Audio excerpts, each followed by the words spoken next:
একটা মজবুত রাজনৈতিক দুর্গ যা কিনা এক দশকেরও কম সময়ে একেবারে ভেঙে পড়ল। এটা কিভাবে সম্ভব?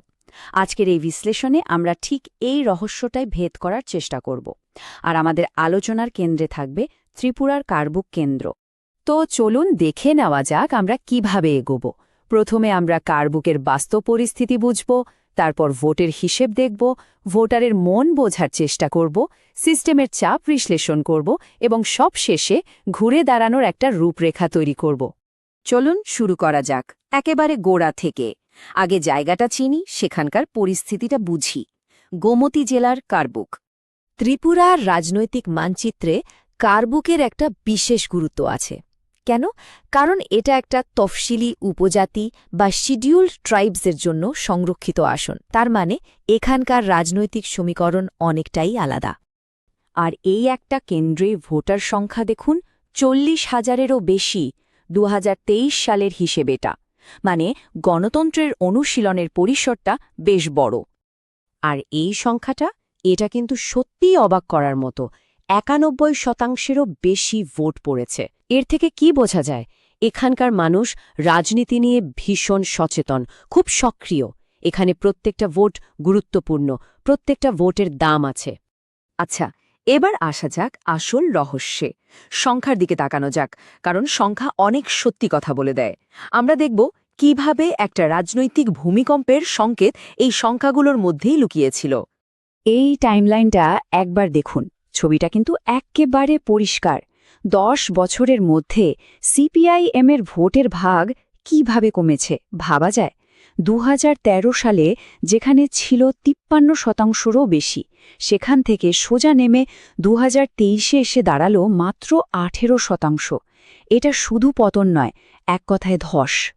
প্রশ্নটা খুব সহজ। এই যে বিশাল ভোট ব্যাংক, প্রায় 35%-এর বেশি ভোট, এটা হঠাৎ উবে গেল কোথায়? চলুন পরের স্লাইডে এর উত্তর খোঁজা যাক। এই দেখুন 2023-এর ফলাফল। এখানেই রহস্যের জট খুলছে। সিপিআইএমের যে ভোট কমেছে, তার বড় অংশটাই চলে গেছে দুটো দলের কাছে, টিপ্রামোথা আর বিজেপি।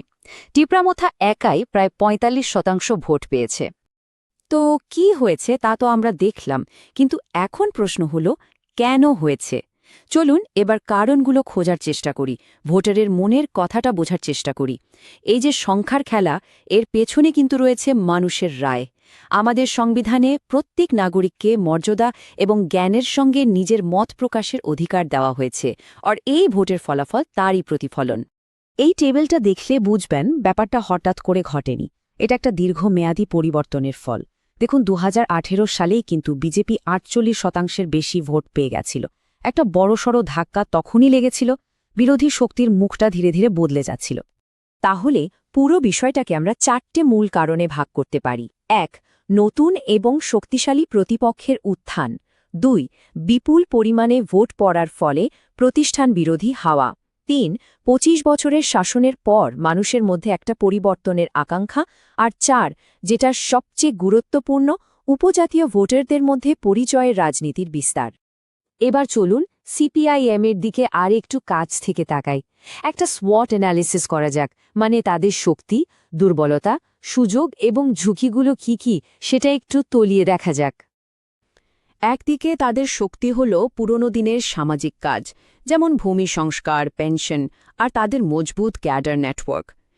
কিন্তু দুর্বলতার দিকটাও দেখুন, ভোটের হারে ধস, পুরনো হয়ে যাওয়া বক্তব্য, উপজাতীয় মানুষের অনুভূতি বুঝতে না পারা আর অবশ্যই সীমিত অর্থ।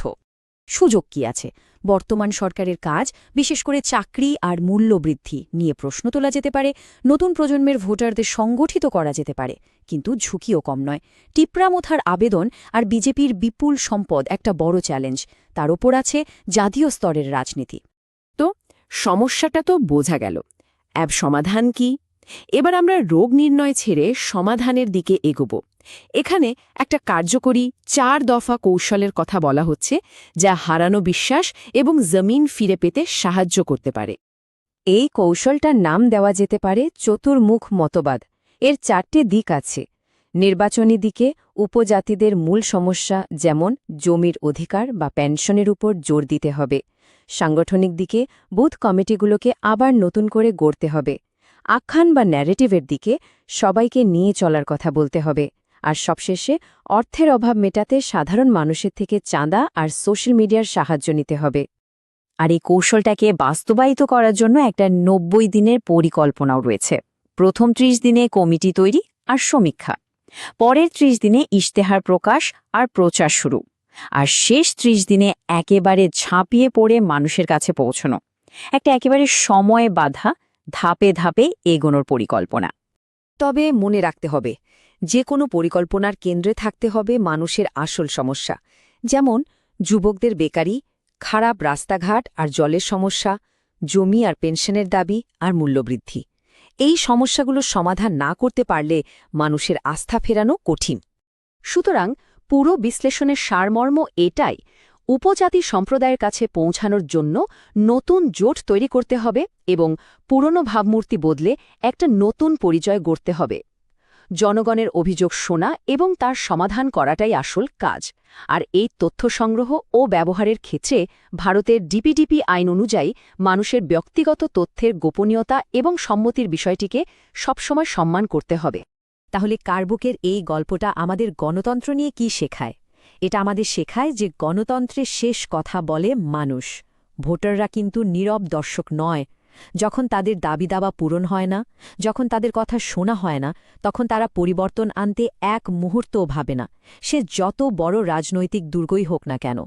যদি আপনি একজন জনকেন্দ্রিক নেতা হতে চান এবং আপনার নির্বাচনী এলাকার উন্নতি করতে চান, তাহলে blueprintstrategies.ai এর সাথে mgr@blueprintstrategies.ai তে যোগাযোগ করুন অথবা 08042041602 নম্বরে ফোন করুন। রাজনীতির ঊর্ধ্বে উদ্দেশ্য।